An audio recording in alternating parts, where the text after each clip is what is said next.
मधुबन के बाबा, मधुबन के बाबा मुरली वाले, आपका क्या कहना, आपका क्या कहना। ओम शांति। आज 16 अक्टूबर 2022 के अव्यक्त बाप दादा के मधुर महावाक्य सुनेंगे, जिसकी रिवाइज डेट है 3 नवंबर 1992। मुरली का सार है रूहानी रॉयल्टी संपन्न आत्माओं की निशानियां। तो बहुत ही प्रेम और एकाग्रता से सुनते हैं आज के अव्यक्त बाप दादा के मधुर महावाक्य। आज बाप दादा चारों ओर के अपने रूहानी रॉयल फैमिली को देख रहे हैं। सारे कल्प में सबसे रॉयल आप आत्माएं ही हो। वैसे हद के राज्य अधिकारी रॉयल फैमिली बहुत गाए हुए हैं, लेकिन रूहानी रॉयल फैमिली सिर्फ आप ही गाए हुए हो। आप रॉयल फैमिली की आत्माएं आदि काल में भी और अनादि काल में भी, वर्तमान संगम युग में भी रूहानी रॉयल्टी वाली हो। अनादिकाल स्वीट होम में भी आप विशेष आत्माओं की रूहानियत की झलक, चमक सर्व आत्माओं से श्रेष्ठ है। आत्माएं सभी चमकती हुई ज्योति स्वरूप हैं, फिर भी आपकी रूहानी रॉयल्टी की चमक अलौकिक है।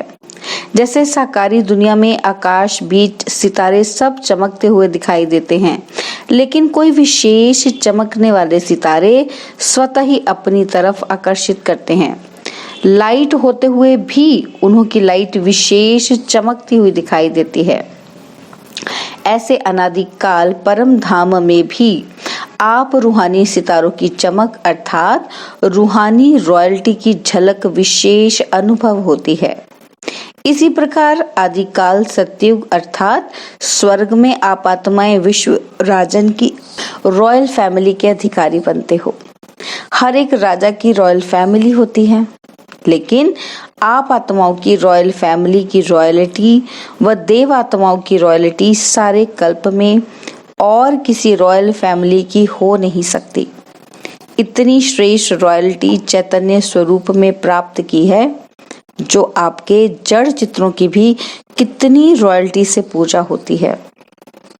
सारे कल्प के अंदर रॉयल्टी की विधि प्रमाण और कोई भी धर्मपिता, धर्मात्मा या महान आत्मा की ऐसी पूजा नहीं होती। तो सोचो, जब जड़ चित्रों में भी रॉयल्टी की पूजा है, तो चैतन्य में कितने रॉयल फैमिली के बनते हो। तो इतने रॉयल हो व बन रहे हो। अभी संगम पर भी रूहानी रॉयल्टी अर्थात फरिश्ता स्वरूप बनते हो। रूहानी बाप की रूहानी रॉयल फैमिली बनते हो। तो अनादिकाल, आदिकाल और संगम युगी काल, तीनों काल में नंबर 1 रॉयल बनते हो। ये नशा रहता है कि हम तीनों काल में भी रूहानी रॉयल्टी वाली आत्माएं हैं। इस रूहानी रॉयल्टी का फाउंडेशन क्या है? संपूर्ण प्योरिटी। संपूर्ण प्योरिटी ही रॉयल्टी है। तो अपने से पूछो कि रूहानी रॉयल्टी की झलक आपके रूप से सबको अनुभव होती है? रूहानी रॉयल्टी की फलक हर चरित्र से अनुभव होती है? लौकिक दुनिया में भी अल्पकाल की रॉयल्टी न जानते हुए भी चेहरे से, चलन से अनुभव होती है। तो रूहानी रॉयल्टी गुप्त नहीं रह सकती, वो भी दिखाई देती है। तो हर एक नॉलेज के दर्पण में अपने को देखो कि मेरे चेहरे पर चलन में रॉयल्टी दिखाई देती है, वह साधारण चेहरा, साधारण चलन दिखाई देती है। जैसे सच्चा हीरा अपनी चमक से कहीं भी छिप नहीं सकता, ऐसे रूहानी चमक वाले, रूहानी रॉयल्टी वाले छिप नहीं सकते।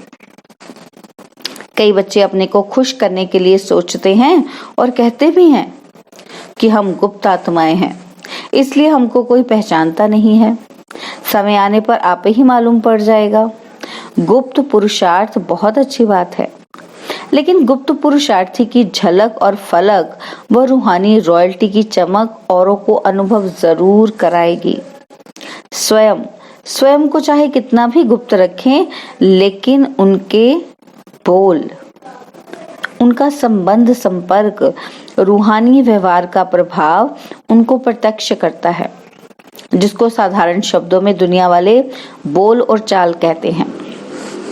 तो स्वयं को प्रत्यक्ष नहीं करते, गुप्त रखते, यह निर्माणता की विशेषता है। लेकिन दूसरे उनके बोलचाल से अनुभव अवश्य करेंगे। दूसरे कहें कि ये गुप्त पुरुषार्थी है। अगर स्वयं को कहते हैं कि मैं गुप्त पुरुषार्थी हूँ, तो ये गुप्त रखा या प्रत्यक्ष किया? कह रहे हो गुप्त, लेकिन बोल रहे हो कि मैं गुप्त पुरुषार्थी हूँ, तो ये गुप्त हुआ। बहुत पत्र में भी लिखते हैं कि हम गुप्त पुरुषार्थी को निमित्त बनी हुई दादियां नहीं जानती हैं।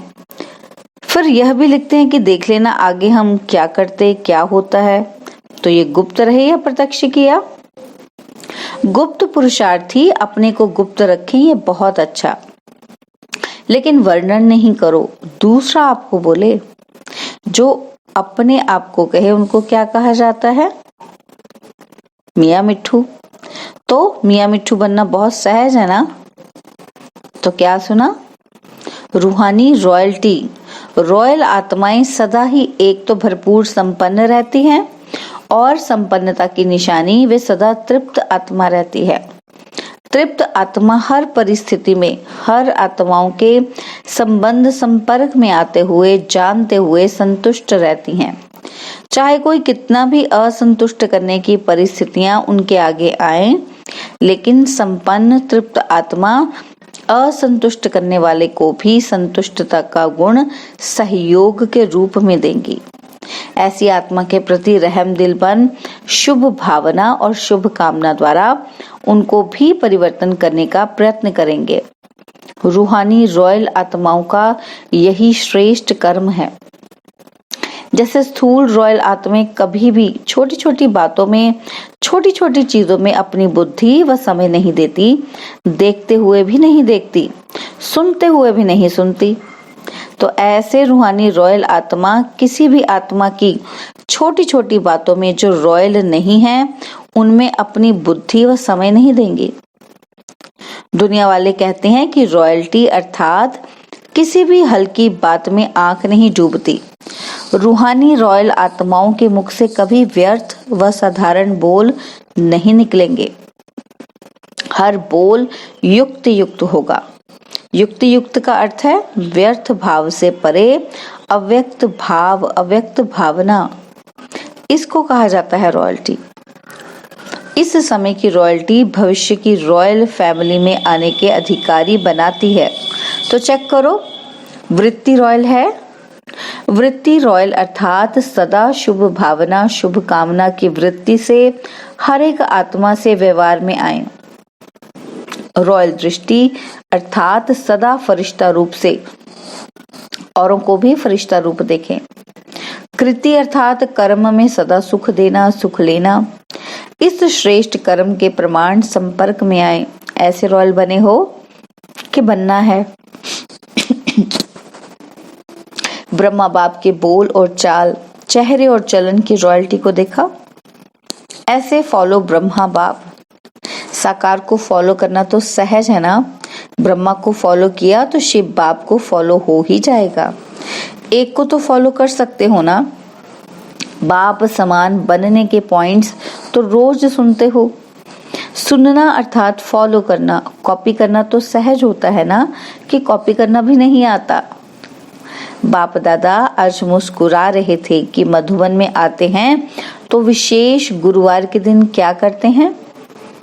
एक तो भोग लगाते हैं, और क्या करते हैं जो सिर्फ मधुबन में ही करते हैं? जीते जी मरने का भोग। आप सबने जीते जी मरने का भोग लगा लिया है। बाप दादा मुस्कुरा रहे थे कि जीते जी मरना कहकर मनाना तो सहज है।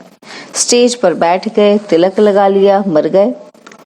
लेकिन जीते जी मरना अर्थात पुराने संस्कारों से मरना, पुराने संस्कार, पुराने संसार की आकर्षण से मरना, यह है जीते जी मरना। भोग लगा दिया, भंडारी में जमा कर दिया और जीते जी मरना हो गया। ये तो बहुत सहज है, लेकिन मर गए बाप दादा सोच रहे थे कि पुराने संसार और पुराने संस्कार, इससे सदा के लिए संकल्प और स्वप्न में भी मरना मनाना, ऐसा जीते जी मरना कौन और कब मनाएंगे? अगर स्टेज पर बिठाते हैं तो सबके सब बैठ जाते हैं। स्टेज पर बैठना ये तो कॉमन बात है, लेकिन बुद्धि को बिठाना, इसको कहा जाता है यथार्थ जीते जी मरना मनाना। जब मर गए, मरना अर्थात परिवर्तन होना, तो ऐसे जीते जी मरना, उसके लिए कितने तैयार होंगे कि सेंटर पर जाकर के कहेंगे कि क्या करें, चाहते नहीं थे लेकिन हो गया। यहाँ तो जीते जी मरना मना कर जाते हैं, फिर जब कोई बात सामने आती है तो जिंदा हो जाते हो। ऐसे नहीं करना। यादगार में भी दिखाते हैं कि रावण का एक सिर खत्म करते थे तो दूसरा आ जाता था। यहाँ भी एक बात पूरी होती तो दूसरी पैदा हो जाती। फिर समझते हमने तो रावण को मार दिया, फिर ये कहाँ से आ गया? लेकिन मूल फाउंडेशन को समाप्त ना करने के कारण एक रूप बदल दूसरे रूप में आ जाते हैं। फाउंडेशन को खत्म कर दो तो रूप बदल करके माया वार नहीं करेगी, सदा के लिए विदाई ले जाएगी। समझा क्या बनना है? रूहानी रॉयल्टी वाले। सदैव यह चेक करो कि हर कर्म रूहानी रॉयल परिवार के प्रमाण हैं। जब 99% बोल, कर्म और संकल्प रॉयल्टी के हों, तब समझो भविष्य में भी रॉयल फैमिली में आएंगे। ऐसे नहीं सोचना हम तो आ ही जाएंगे, चलो संपन्न नहीं बने हैं तो 1% फ्री देते हैं। लेकिन 99% रॉयल्टी के संस्कार, बोल और संकल्प नेचुरल होने चाहिए। बार बार युद्ध नहीं करनी पड़े, नेचुरल संस्कार हो जाए। अच्छा, चारों ओर के रूहानी रॉयल्टी वाली रॉयल आत्माओं को, सदा प्योरिटी द्वारा रॉयल्टी अनुभव कराने वाली आत्माओं को, सदा फरिश्ता स्वरूप के संस्कार को प्रैक्टिकल में लाने वाली आत्माओं को, सदा ब्रह्मा बाप को फॉलो करने वाली आत्माओं को, सदा श्रेष्ठ ब्राह्मण संसार में ब्राह्मण संस्कार अनुभव करने वाले रूहानी रॉयल परिवार को बाप दादा का याद, प्यार और नमस्ते। हम रूहानी बच्चों की रूहानी बाप दादा जी को दिलवा जान सिकवा प्रेम से नमस्ते। ओम शांति। प्यारे बाबा, मीठे बाबा, मेरे बाबा, शुक्रिया बाबा, शुक्रिया बाबा, शुक्रिया बाबा। अव्यक्त बाप दादा से पर्सनल मुलाकात। तो बाबा कहते सेवा में बिजी रहो तो सहज माया जीत बन जाएंगे। सदा अपनी शक्तिशाली वृत्ति से वायुमंडल को परिवर्तन करने वाली विश्व परिवर्तक आत्माएं होना। इस ब्राह्मण जीवन का विशेष ऑक्यूपेशन क्या है? क्या पर्पस है इस ब्राह्मण जीवन का? अपनी वृत्ति से, वाणी से और कर्म से विश्व परिवर्तन करना। तो सभी ऐसी सेवा करते हो या टाइम ही नहीं मिला है? वाणी के लिए समय नहीं है तो वृत्ति से, माना विचारों से, मनसा सेवा से परिवर्तन करने का समय तो है ना। सेवाधारी आत्माएं सेवा के बिना रह नहीं सकती। ब्राह्मण जन्म है ही सेवा के लिए, और जितना सेवा में बिजी रहेंगे उतना ही सहज माया जीत बनेंगे। तो सेवा का फल भी मिल जाए और माया जीत भी सहज बन जाए, डबल फायदा है ना। तो जरा भी बुद्धि को फुर्सत मिले तो सेवा में जुट जाओ। वैसे भी पंजाब हरियाणा में सेवा भाव ज्यादा है। गुरुद्वारों में जाकर सेवा करते हैं ना, तो वह है स्थूल सेवा और यह है रूहानी सेवा।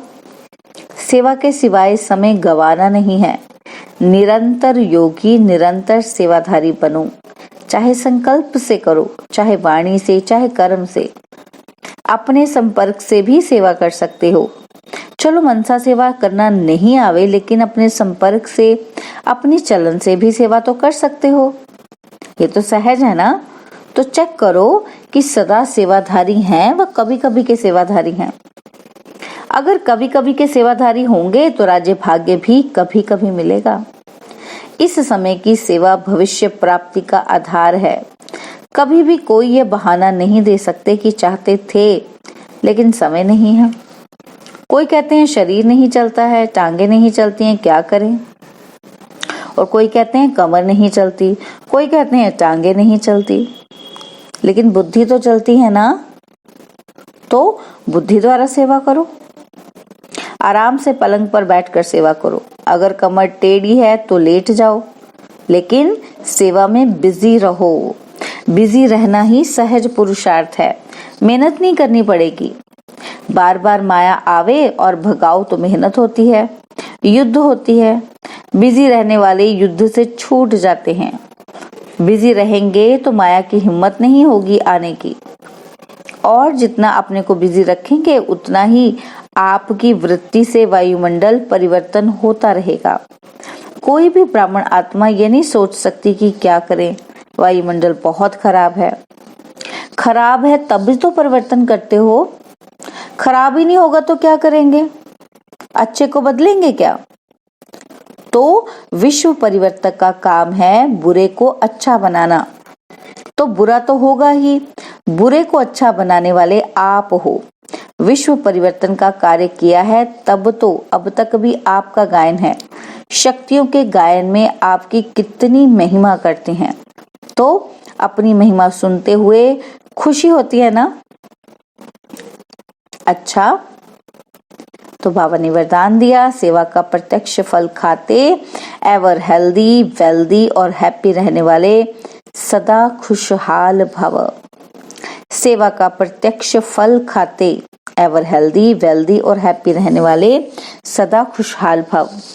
जैसे साकार दुनिया में कहते हैं कि ताजा फल खाओ तो तंदुरुस्त रहेंगे, हेल्दी रहने का साधन फल बताते हैं। और आप बच्चे तो हर सेकंड प्रत्यक्ष फल खाने वाले हो। इसलिए यदि आपसे कोई पूछे कि आपका हालचाल क्या है, तो बोलो हाल है खुशहाल और चाल है फरिश्तों की।